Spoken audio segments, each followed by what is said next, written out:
Hello दोस्तों, welcome back to your own channel science bunkers. जैसा कि आपको पता है कि हम इस सीरीज़ में कुछ मैथ्स के टॉपिक्स पर बात कर रहे हैं फॉर टीजीटी मैथमेटिक्स, जो कि अभी रिसेंटली होने वाला है 6 नवंबर को या फिर 12 नवंबर को आपका यदि एग्जाम है, तो उसको लेकर थोड़े कुछ क्वेश्चंस हम वेरी इंपॉर्टेंट क्वेश्चंस को डिस्कस कर रहे हैं। इससे पहले इसी सीरीज़ में हमने सिलेबस कैसे कवर करें, बुक लिस्ट क्या हो और आपके साथ ड्राइव का लिंक एक्सेस दे दिया है, जिसमें से आप मटेरियल ले सकते हैं और पढ़ाई कर सकते हैं। और हम बार बार कह रहे हैं प्रीवियस ईयर क्वेश्चन पर बहुत रिलाई करिए, ग्रेजुएशन वाला कंटेंट को ज़्यादा ध्यान दीजिए, वो काफ़ी हैवी लोडेड है, क्योंकि जो आपका सिलेबस प्रिस्क्राइब्ड सिलेबस है उसमें बहुत प्रोमिनेंटली उन्होंने ग्रेजुएशन के सिलेबस को दिया है। और हमने ये भी डिकोड करा कि वो बीएससी ऑनर्स मैथ्स का सिलेबस है। यहाँ तक हम अब सभी इस बात को समझ चुके हैं।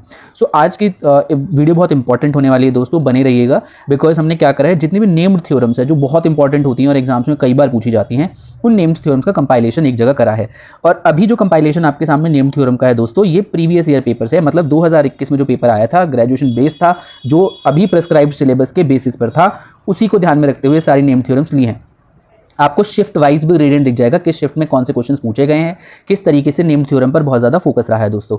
इसकी पीडीएफ आपको हमारे टेलीग्राम चैनल साइंस बंकर्स पर मिल जाएगी, और ड्राइव का लिंक भी आपको डिस्क्रिप्शन सेक्शन में मिल जाएगा, तो वहाँ से आप ड्राइव का लिंक ले सकते हैं, जहाँ पर ये नोट्स आपको अवेलेबल हो जाएंगे। ये नेम्ड थ्योरम बहुत इंपॉर्टेंट है दोस्तों, आप बने रहिएगा एंड तक। मेल फीमेल दोनों शिफ्ट का कंपाइलेशन है, तो थोड़ा लंबा हो सकता है video, and please bear with us. और it is your support and kind subscriptions जो हमें मोटिवेटेड रखता है हम ऐसी वीडियोज़ लाएँ। हम बाकी सिलेबस में भी नेम्ड थ्योरम्स लाने की कोशिश करेंगे, ये तो सिर्फ अभी एग्जाम से हमने पिकअप करी है दोस्तों। तो स्टेटमेंट वाइज चलेंगे और डायरेक्ट आंसर्स को करने की कोशिश करेंगे, और थोड़ा सा अगर कहीं जरूरत पड़ेगी तो टॉपिक को थोड़ा सा और समझने की कोशिश भी करेंगे दोस्तों। सो पहली थ्योरम आपके सामने जो है, which theorem states that between any two distinct number there lies at least one rational number and hence there lies many rational numbers. तो एक्चुअली ये रैशनल नंबर स्पेस पर डिफाइंड थ्योरम है, इसे डेंसिटी थ्योरम कहते हैं दोस्तों। और इसकी स्टेटमेंट आपको यहां देखिए सामने दी हुई है कि डेंसिटी थ्योरम जो होती है वो क्यू इन आर होती है। कहने का मतलब है it is on rational numbers in real number space में बात कर रहे हैं, कि कोई भी आप दो रियल नंबर अगर ए और बी लें तो उनके बीच में जरूर एक ऐसा आर आपको मिल जाएगा जो एक्जैक्टली ए और बी के बीच में लाई कर रहा होगा। तो ये क्यू की डेंसिटी को शो करता है कि जो रैशनल नंबर्स हैं वो काफी डेंस होते हैं, तो इसलिए डेंसिटी थ्योरम है दोस्तों। आर्किमिडीजियन प्रॉपर्टी एक अलग प्रॉपर्टी होती है, जिसको आप कमेंट सेक्शन में लिख के बताइए मुझे क्या होती है। और hand bench theorem matrix space में हम पढ़ते हैं, तो उस पर भी अभी हम थोड़ी देर में बात करेंगे, क्योंकि वो नेम थ्योरम एग्जाम में पूछी गई है दोस्तों। अगली थ्योरम देख लेते हैं। ये मैं आपके सामने जो क्वेश्चन सॉल्व कर रहा हूं सर, ये है आपके टीजीटी मैथ्स 2021 का हुआ 2 जून का पेपर है। सबसे पहला मेल शिफ्ट का सबसे पहला पेपर जो आया था वो है। नाउ सेकंड थ्योरम पूछ रही है कि according to which theorem there exist a real number C between A and B such that f dash C is equal to 0। देखिए यहां पर बोल रहे हैं कि f डैश C जो है वो 0 है, और f डैश A और जो f डैश B है वो दोनों ऑपोजिट साइन के हैं। कहने का मतलब एक 0 से बड़ा है, एक 0 से छोटा है, तो इसको हम बोलते हैं डार्बॉक्स थ्योरम दोस्तों। ठीक है, अपर डार्बॉक्स सम और लोअर डार्बॉक्स सम आप पढ़ते हैं रीमान इंटीग्रल में, तो उसमें भी आप इसे देख लीजिएगा। This is called Darboux theorems दोस्तों। रोल्स थ्योरम से कंफ्यूज ना करें, रोल्स थ्योरम की भी स्टेटमेंट एग्जाम में इन्होंने पूछी है। रोल्स थ्योरम में क्या होता है कि f ऑफ A जो है वो f ऑफ b के बराबर होता है, तब हमारा f डैश c जो है 0 होता है। तो रोल्स थ्योरम से कंफ्यूज ना करें, रोल्स थ्योरम की स्टेटमेंट इससे अलग है। वहां अपोजिट साइन और डेरिवेटिव की बात नहीं हो रही थी, बल्कि वहां फंक्शंस जो है a और b पे वो बराबर होती है, जिसमें हम कहने की बात करते हैं, उस पर भी थोड़ी देर में हम पहुंचेंगे। नाउ अगली थ्योरम है which theorem states that if f and g are continuous function from R to R, मतलब विद इन रियल नंबर है, such that f of x is equals to g for all rational numbers, then f of x equals to g of x for all reals too. So this is called identity theorem। देखिए थोड़े से इससे idea ही आप लगा सकते थे। Cauchy theorem हो नहीं सकती कॉची थ्योरम, क्योंकि हम अलग तरीके से पढ़ते हैं। मीन वैल्यू थ्योरम भी नहीं है ये। मीन वैल्यू थ्योरम आपको पता है f of b minus f of a upon में b माइनस a की फॉर्म में होती है मीन वैल्यू थ्योरम। तो हमारे पास यहाँ बिल्कुल दिख रहा है जब f of x equals to g of x है, तो फॉर ऑल रियल नंबर्स है, तो this is called identity theorem दोस्तों। अगली देख लेते हैं। If f r to r is continuous and fx is continuous for every x in q, मतलब रैशनल नंबर की यहाँ बात हो रही है। कहने का मतलब है r to r एक कंटिन्यूअस फंक्शन है, fx is continuous for every x in q, then fx is continuous on x in r, which theorem stated, again identity theorem का ही स्टेटमेंट इन्होंने रिपीट किया है। सेम एग्जाम में same question आपको दिखा, तो ये दूसरा वर्जन है आपका आइडेंटिटी थ्योरम का दोस्तों। अगली थ्योरम देख लेते हैं। Which property states that if a is contained in x be any subset and every finite sub collection of A has non-empty intersection, तो this is called finite intersection property, क्योंकि यहाँ पे क्या बोला, every finite sub collections of A has non-empty intersection, तो this is called finite intersection property। Now next question is which theorem state that if an entire function is bounded for all values of z। देखिए complex से पूछ लिया गया है, तो complex की कुछ ही नेम्ड थ्योरम है, एक एमएल थ्योरम होती है और एक ही लाइवलीज थ्योरम होती है। दो ही थ्योरम्स है जो मेजॉरिटी हम ग्रेजुएशन में कराते हैं या करते हैं बीएससी मैथ्स ऑनर्स में। तो ये कह रहे हैं कि if an entire function is bounded for all values of z then it is constant. ये लाइवलीज थ्योरम की स्टेटमेंट है दोस्तों। तो लाइवलीज थ्योरम आप याद कर लें कि for all bounded value function अगर बाउंडेड है z की सारी वैल्यूज के लिए then it is constant function. तो लाइवलीज थ्योरम कहती है। जैसे कि मैंने आपको बताया दो ही थ्योरम है, सेकंड एमएल थ्योरम। देखिए स्टेटमेंट इसी पेपर में एमएल थ्योरम भी पूछी गई है। If function fz is continuous on a contour of length l, है ना, कॉन्टूर्स बनते हैं हमारे, तो कॉन्टूर्स की बात करें कि लेंथ l का कॉन्टूर है। If m is upper bound of fz on c then integration of, ये पूछ रहे हैं इंटीग्रेशन ऑफ fz dz क्या होगा, it is always bounded by ml, मतलब अपर बाउंड और लेंथ के मल्टीप्लीकेशन से होता है। तो इसका आंसर होगा आपका ml will be the correct answer दोस्तों। नाउ ये है 2 तारीख का ही पेपर है सेकंड शिफ्ट का। देखिए उसमें कैसे कैसे नेम थ्योरम है, यहां से थोड़ा आपको आइडिया हो जाएगा दोस्तों कि नेम थ्योरम पे कितना फोकस रहा था last time. Every bounded sequence of real number has a convergent sequence. देखिए इसे कहते हैं बोल्ज़नो-विस्त्रास थ्योरम। सो बोल्ज़नो-विस्त्रास थ्योरम क्या कहती है कि कोई बाउंडेड सीक्वेंस है ना रियल नंबर्स की, तो उसके कन्वर्जेंट सब सीक्वेंस जरूर एग्जिस्ट करेगी, है ना। सो रियल नंबर के अंदर बहुत सारी सीक्वेंस हो सकती हैं, तो उनके अंदर सब सीक्वेंस जो होती है उनकी कन्वर्जेंट होगी। सो यहाँ पर इसका अनदर वर्जन दिया हुआ है, एवरी बाउंडेड सब sequence an of real number has a convergent सब सीक्वेंस। यही हमारी बोल्ज़नो-विस्त्रास थ्योरम कहती है। और an is bounded sequence, an जो हमारी होती है वो बाउंडेड सीक्वेंस होती है। जहाँ पे देखो n belongs to n natural number, the set of values of the sequence an से आने वाले जितने भी सीक्वेंस की टर्म्स हैं उन्हें अगर हम लें तो हमें एक और कन्वर्जेंट सब सीक्वेंस मिल जाती है दोस्तों। That is Bolzano Weierstrass theorem. Now next theorem is if flux entering any. देखिए बहुत इंपॉर्टेंट है, अगर आप इसे पढ़ने की कोशिश करें तो ये आपको मिल जाएगा डिफरेंशियल कैलकुलस, डिफरेंशियल कैलकुलस नहीं, आपको ये मिल जाएगा आपका वेक्टर कैलकुलस का ये क्वेश्चन है दोस्तों। और यहाँ पर ये कह रहे हैं if the flux entering any element of a space is same as that of leaving it, that is ये कहना चाह रहे हैं कि अगर डाइवर्जन ऑफ v जो है वो 0 हो जाए everywhere then such a vector point function is called solenoid. इसे हम सोलेनॉइड कहते हैं और कई बार इसे इस फॉर्म में भी लिखा जाता है, gradient of f vector f अगर 0 हो जाए तो भी आप इसे सोलेनॉइड कहते हैं दोस्तों। इसे ग्रेडियंट कहते हैं। देखिए इसको जो हम कहते हैं ग्रेडियंट कहते हैं। ग्रेडियंट क्या होता है हमारा, partial derivatives in del upon dx then del partial derivative with x, partial derivative with y and partial derivative with z का जो कॉम्बिनेशन होता है। तो अगर आपका ग्रेडियंट ऑफ f जो है वो 0 आ जाए, यहाँ पे वो डाइवर्जेंस ऑफ v के लिए भी कह रहे हैं, तो डाइवर्जेंस ऑफ v अगर वॉल्यूम का 0 आ रहा है तो भी हम सोलेनॉइड कहते हैं। दोनों सिचुएशन सोलेनॉइड सिचुएशन होती है। सो वेक्टर फील्ड f अगर कोई है, यहाँ वाली सिचुएशन जो सेकंड स्टेटमेंट भी होती है सोलेनॉइड के लिए, अगर कोई वेक्टर फील्ड f है और जिसके लिए उसका ग्रेडियंट जो है वो 0 आ रहा है then it is said to be a solenoid everywhere.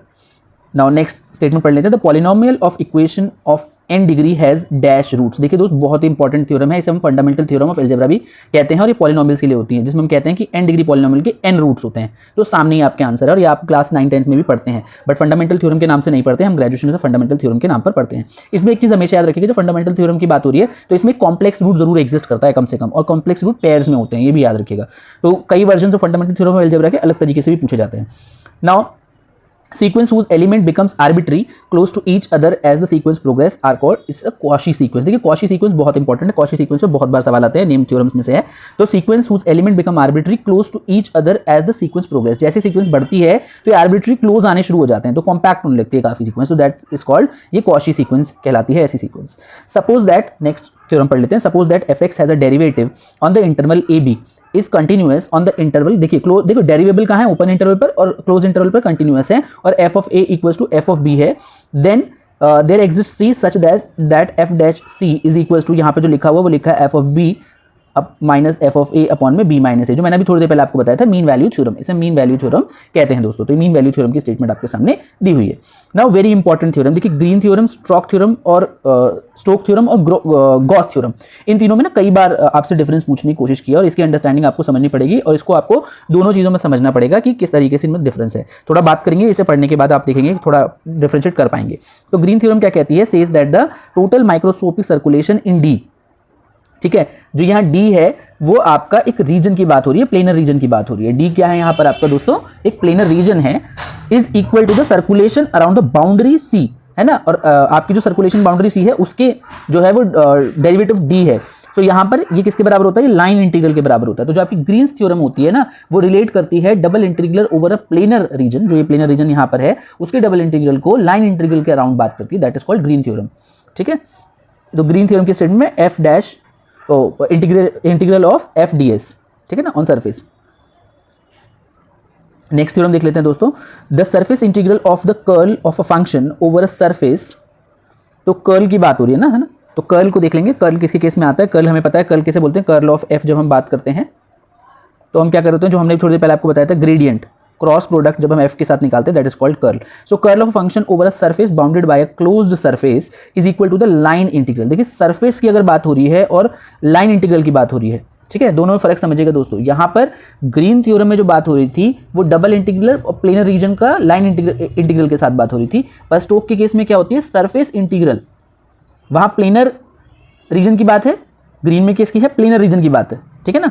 यहाँ पर इस केस में प्लेनर रीजन की बात है, बट इस केस में क्या है, सरफेस की और लाइन इंटीग्रल के रिलेशनशिप की बात हो रही है, तो this is called Stokes theorem. और जब आप आएंगे गॉसियन पर, गॉस थ्योरम में क्या होता है, वॉल्यूम पे बात हो रही होती है। देख लेते हैं, देखिए गॉस भी आ गई है सामने आपकी। द सरफेस इंटीग्रल, यहाँ पे बोल रहे हैं the surface integral of vector field A over closed surface is equal to the volume. जैसे मैंने कहा ना वॉल्यूम, तो वॉल्यूम देखते हैं, आंख बंद करते दोस्तों, आपको गॉस लगा देना है, is equal to the volume integral of divergence of vector field A over the volume enclosed by the close surface. तो ये किसकी स्टेटमेंट है दोस्तों, ये गॉस थ्योरम की स्टेटमेंट है। अगली स्टेटमेंट देख लेते हैं दोस्तों, every open cover of a closed and bounded subset S of real number contain a finite subcover of S, that is every closed and bounded subset of R is compact. This theorem is known as Heine-Borel theorem. So ये metric space से ली हुई theorem है, तो ये भी new theorems में पूछी गई है। Now every finite group G can be embedded in a symmetric group. देखिए सिमेट्रिक ग्रुप से जब भी बात हो रही है ना, तो अगर आपको देखो थोड़ी सी भी अंडरस्टैंडिंग है बाकी थ्योरम की, आप एलिमिनेट कर सकते हैं। टेलर थ्योरम पता है आपको, एक्सपेंशन की बात करते हैं, ग्रीन और डाइवर्जेंस हम कर चुके, तो बची कौन सी, केले थ्योरम। तो केले थ्योरम इसका आंसर होगा। नाउ एवरी, अब यहाँ पे लिखा है let G be a finite group of, अभी ऑर्डर की बात नहीं हो रही, यहाँ पे ऑर्डर की यहाँ पे बात है, देखिए, तो let G be a finite group and P be the prime factor of the order of G. तो जी का जो ऑर्डर है उसका प्राइम फैक्टर है P, then some element of G has order P. तो इसका मतलब है कि जी के किसी एलिमेंट का ऑर्डर पक्का पक्का पी होगा। This is stated by Cauchy theorem. देखिए कॉशी थ्योरम से कंफ्यूज ना हो, Cauchy was a very dynamic mathematician, उन्होंने बहुत सारी थ्योरम्स दी हैं, ठीक है, तो उन्होंने ग्रुप्स मॉडर्न अलजेब्रा पे भी दी हैं थ्योरम्स, उन्होंने सीक्वेंस पर भी दी हैं, तो काफी जगहों पर आपको कॉशी का नाम दिखेगा। तो this is called Cauchy theorem. Kelly's theorem मैंने आपको बताया सिमेट्रिक ग्रुप के केस में आती है, टेलर जो है वो एक्सपेंशन की बात करते हैं, और ग्रीन थ्योरम जो है आपकी लाइन इंटीग्रल्स के बारे में बात करी। तो दोस्तों इनमें से कोई सा आंसर नहीं होगा, आपके सामने कॉशीस थ्योरम। दोस्तों एक और सेट देख लेते हैं, तो मेल का हम खत्म कर लेंगे, फीमेल का शायद हम अगली वीडियो में देखें, वरना वीडियो लंबा हो जाएगा दोस्तों। A polynomial with real coefficient of n degree has dash roots. देखिए इतना तो पता है कि n रूट्स होंगे, है ना। अभी हम थोड़ी देर पहले फंडामेंटल थ्योरम ऑफ अलजेब्रा जब बात कर रहे थे, तो हमें तो पता था कि n डिग्री के अगर कोई पॉलिनोमियल है तो उसके n रूट्स ही होते हैं, बट यहाँ ये जानना जरूरी है, दे कैन बी रियल और इमेजिनरी बोथ। सारे रियल नहीं होंगे, ठीक है। जब रियल कोफिशिएंट्स की बात हो रही है तो उसके रूट्स जो हैं वो रियल और इमेजिनरी दोनों हो सकते हैं। तो फंडामेंटल थ्योरम की स्टेटमेंट देखिए, यहाँ आप लोगों के लिए लिख दी है मैंने। तो फंडामेंटल थ्योरम क्या कहती है, it has at least one root in C, मतलब कॉम्प्लेक्स में कम से कम एक रूट होगा। Thus each polynomial of degree n can be written in the form of this, कि सी ले लिया और बाकी सब फैक्टर फॉर्म में, where xi belongs to C and xi are not necessarily distinct. जरूरी नहीं है कि xi जो डिस्टिंक्ट हो, मतलब अलग अलग रूट्स भी हो सकते हैं दोस्तों। Which statement state that every complete metric space is of second category? ठीक है, कौन सी स्टेटमेंट ये कहती है कि कंप्लीट मीट्रिक स्पेस जो होते हैं वो सेकंड कैटेगरी के होते हैं, इसे बोलते हैं बेरी कैटेगरी थ्योरम दोस्तों। Now next Baire category theorem की थोड़ी सी स्टेटमेंट हम यहाँ से देख सकते हैं। A complete metric space is not the union of countable collection of nowhere dense set, इसे बोलते हैं हम सेकंड कैटेगरी मीट्रिक स्पेस, ठीक है। So complete metric space is not the union of countable collection of nowhere dense set. तो अगर हम कह रहे हैं ना कि किसी स्पेस में कि जो यूनियन में जो है वो काउंटेबल कलेक्शन नहीं है of nowhere dense set, this is called second category. तो इसको बोलते हैं हम बेरे कैटेगरी थ्योरम दोस्तों। Now next is the function which are present on one side of Green theorem are of which kind. देखिए दोस्तों फिर से ग्रीन थ्योरम पे आपसे क्वेश्चन पूछा है, और अगर हमें पता है तो हमें पता है कि उसकी एक साइड पर पार्शियल डेरिवेटिव्स होते हैं। ग्रीन थ्योरम की जब आप स्टेटमेंट देखेंगे तो आपको एक साइड पर पार्शियल डेरिवेटिव्स नजर आते हैं दोस्तों। जब आप ओवर द डी करते हैं तो आपको ना पार्शियल डेरिवेटिव्स दिखते हैं फंक्शंस के, मान लो डेल क्यू अपॉन में del X minus del P upon में डेल वाई। इस तरीके से आपको एक साइड पर पार्शियल डेरिवेटिव नजर आता है, और दूसरी तरफ आपको लाइन इंटीग्रल में भी आपको पार्शियल इंटीग्रेशन ही नजर आता है दोस्तों। तो पार्शियल, तो कंटिन्यूअस पार्शियल डेरिवेटिव्स का बहुत इंपॉर्टेंट रोल है दोस्तों इसमें, ठीक है। नेक्स्ट सेक्शन देख लेते हैं, नेक्स्ट थ्योरम क्या कह रही है। Which theorem is valid in calculating integral for a multiple connected domain R. तो जो मैंने आपको बताया था, जबकि बात हो रही है calculating integral for a multiple connected domain, it is green theorem दोस्तों। स्टेटमेंट से ही बहुत क्लियर है और ये स्टेटमेंट से ही हमें पता चल जाता है कि ग्रीन थ्योरम जो है that relates double integral over a planar region to a line integral around the boundary. Which theorem states that an integral function attains every finite value with at most one possible exception? तो this is Picard's theorem. Picard theorem बहुत कम हम पढ़ाते हैं but यहाँ पूछी हुई है, तो दोस्तों बाकी थ्योरम्स भी आप एक बार पढ़ लेंगे कि जेन्स इनइक्वालिटी क्या होती है, जेन्सेन्स फॉर्मूला क्या होता है और शूट्स लेमा क्या होता है। शूट्स लेमा को हम बाकी थ्योरम्स को प्रूव करने के लिए भी यूज करते हैं दोस्तों।